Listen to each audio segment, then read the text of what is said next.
ఈరోజు మన వీడియోలో ములక్కాయ కర్రీ చేయబోతున్నాను. ఎలా చేయబోతున్నానో మీకు చూపిస్తాను. దానికి ఏమేమి కావాలో ములక్కాయ ముక్కలు, ఉల్లిపాయ ముక్కలు, పచ్చిమిర్చి, కరివేపాకు. స్టవ్ మీద కళాయి పెట్టేశాను, చిమ్మి వెలిగించేసాను, ఆన్ చేశాను, ఆయిల్ వేసేస్తున్నాను, ఎండుమిరపకాయ ముక్కలు వేసాను, తాలింపు గింజలు వేసేసాను,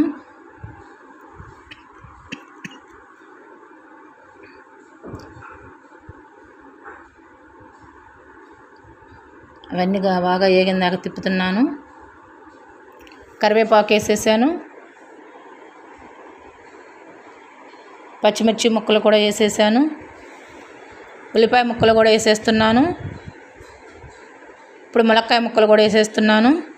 ఉల్లిపాయ పచ్చిమిర్చి ముక్కలన్నీ వేసేసాను. పసుపు కూడా వేసేసాను, చిటికెడు పసుపు, సాల్ట్ వేసేసాను. ఇప్పుడు కొంచెం గరిటతో కళాయిలో తిప్పేసుకుందాము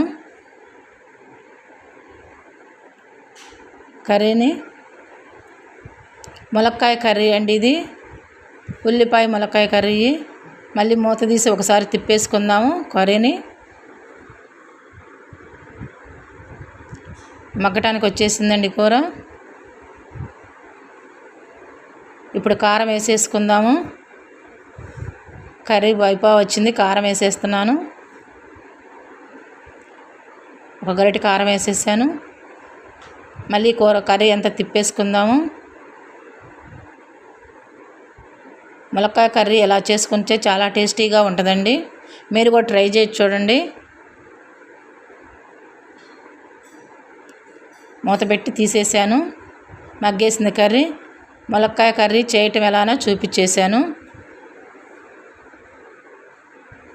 బాయ్ అండి.